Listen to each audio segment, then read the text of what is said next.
And now you have the time waves, which don't resemble those waves there, that are the waves that you're actually living in. And these are the waves that are all of the symbologies of how you live your life, how you recognize people. It was great. Every once in a while, you go someplace. Have you ever gone someplace that's completely outside of your environment, and everyone you see, or almost everyone you see, reminds you of somebody else that you know? Have you ever been there?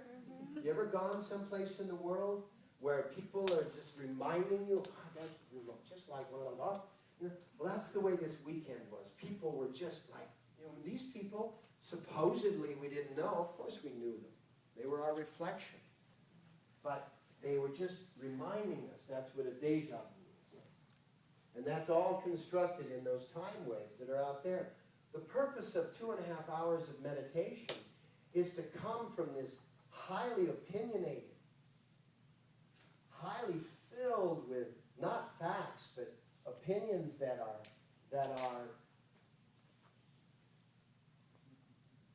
going to determine how you interpret every moment. And what you want to do is you want to move yourself back through here. You want to move yourself back through the sensory system, back through the brain activity, back to where you can actually get in touch with who were your parents, not how did they act according to your interpretation, but what is the genetic composition of your physical form.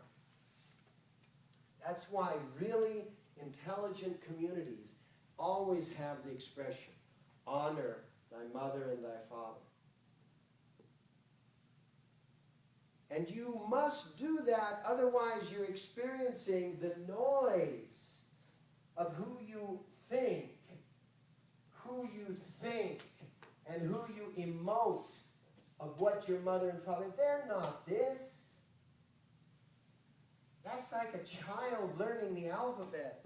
And the way the child learns the alphabet is A is for apple, and B is for Boy.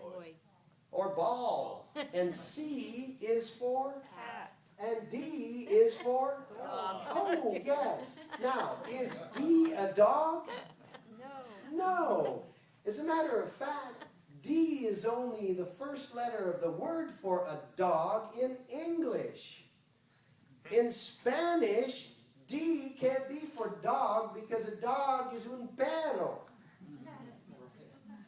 So a person that speaks Spanish, you go, D is for dog. They go, no, P is for dog.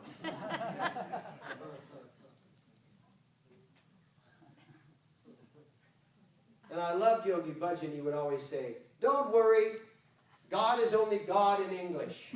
En español es Dios. You don't believe in God? Okay. It's English. So what we have is we've got this world that we're living in, this last slide of my PowerPoint here. And these are the discombobulated. I just came from a big conference at Google. I am very full of technical terms. Discombobulated is a highly technical term. The discombobulated waves of our time that are all conditional. Like this is tied to this, is tied to this, is tied to this, is tied to this, is tied to this, is tied to this. I was going through this event. And I realized where it came from. You know, 90% of our DNA on that piece there, the body, right? The soul's information and the body's information producing the lens. My father's father was killed when my father was 12 years old in what was called a hunting accident. There was 3 people out in the woods, and one of them fell off a log and landed on his shotgun and blew the center part of my grandfather away when my father was 12 years old. that activity is still existing in my DNA. Because 90% of our DNA has nothing to do with the chromosomes that are actually coloring your eyes and hair and making your body this shape and that and the skin this way and that. But are what are called the plastic. Actually, the doctors use this term, plastic DNA, because it can be molded. The study of that is called epigenetics. And the real acceleration of that study has all been post-World War II, because they noticed that the descendants, the offspring, all over the world of survivors of the concentration camps had completely similar traits, having never met each other, and really profound traits. And the study is called epigenetics. And I was realizing as I was working through, get out of the noise, get out of the sensory, get out of the brain, get down into the lens, and the part of the lens being shaped by my gene pool has this in it. The imprint, because that just blew away this whole area in here, right? Mm-hmm. The imprint of this was so powerful on my father that his first wife and son both died at childbirth. He was 22. Hemorrhaged to death. This was in 1923. So medical science was different back then. Same place. Same place. Was this his father coming through as his son? Very likely could have been. I'm not saying that's what it was, but very likely could have been. Was it an accident or a tragedy what happened to his father? At a certain level, yes. At another level, destiny.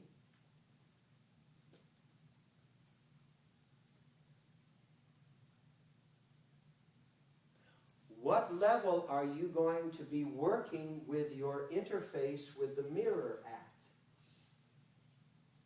Some levels, it's appropriate to be in that level. I mean, you can't walk up to somebody that's grieving and say, get over it, it's destiny. That's so... Remember what I was saying at the first moments of this class? That you have to... The engagement has to not produce anything that disrupts either party going forward. The engagement has to further yours and everyone else's process. That's why we are all what is called teachers. Teaching masters, master teachers. So I was in meditation, I'm experiencing this, and whoa. As a matter of fact, the fear was so great. My father was 44 years old when I was born because he was afraid to have a child. They had already had my sister, but it was like, okay, we got one, let's leave it well enough alone kind of thing, right?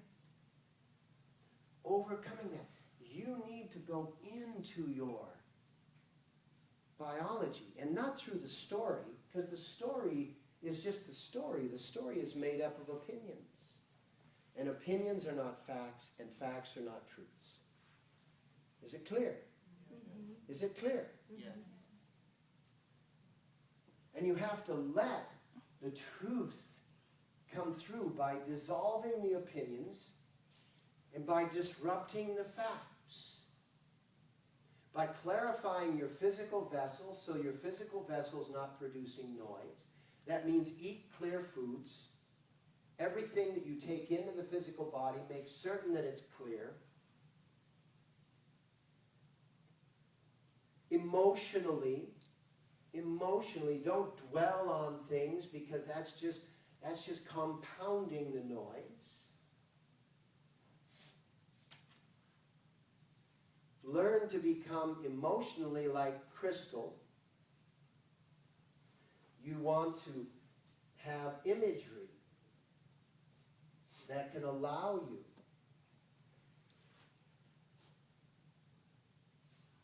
to experience the sensation of a crystal point.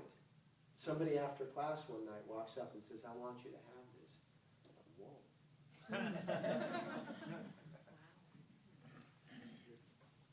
You want to have that clarity. I see you have a bunch of crystals in front of you. Have them on you. Have them in your pocket. Just as a reminder. Remind. So that you can get the combination of your sensory system and your brain to release their attachment to the storylines. Yes? Then that releases you. Now you've been released from this, what was that technical word? Discombobulation. Discombobulated time. And it releases you back into your sensory system, and you feel your sensory system is very connected to your biological ancestral history. And you can then release and not be attached to the feelings that you're feeling. They're not facts. They're just visceral opinions. And then that releases you back, and you open the brain up. It releases you back into the brain. And one of the things that Yogi Bhajan used to always say, when you sit down to meditate, if it doesn't feel like hell, you're not meditating.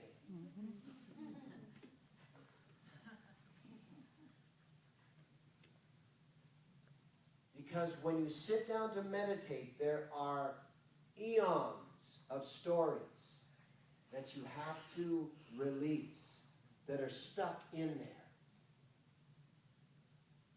And once you get through that, you do it each day, you get through that, you begin to come to the way time is actually being shaped by the lens of your consciousness. And then you have to start to discover, what is my incarnate task?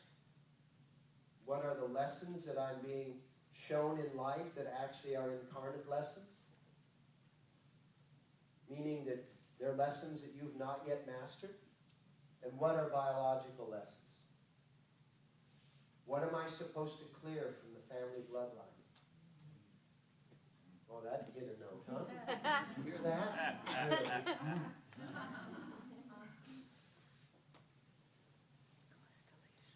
Because when you liberate yourself, you liberate those 7 generations. No matter who they were, what they were. They could be complete in the opinion stage. They could be complete jerks.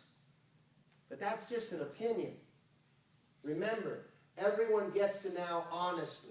Even dishonesty is arrived at honestly. And some of the inclinations in you are because of inclinations, and some of the inclinations in you are in spite of inclinations. Meaning that you will do this in spite of how you were raised. Other times you will do this, whatever the this is, because of how you were raised. And you have to know the difference between the various signals that your ancestral components were delivering to you.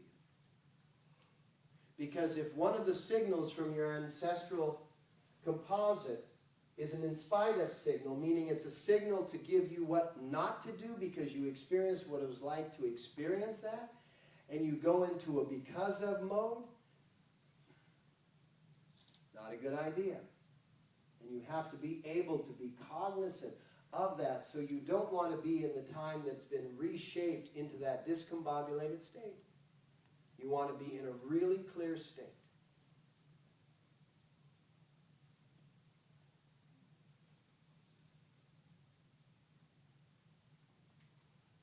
The interesting thing about that storyline between my grandfather, my father, his experiences and my experience was that my abdomen blew up when I was 20. Ruptured appendix, peritonitis set in. I died in the hospital. 1 minute and 45 seconds.